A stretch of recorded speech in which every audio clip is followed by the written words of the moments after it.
den her. Nei, det der er greit. Hva du begynner med den ytterste her? Kjører linja først den ytterste der, så den ytterste der, så den i midten. Ja.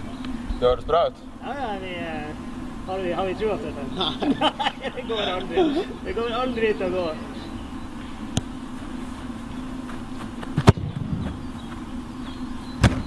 Å, dæven!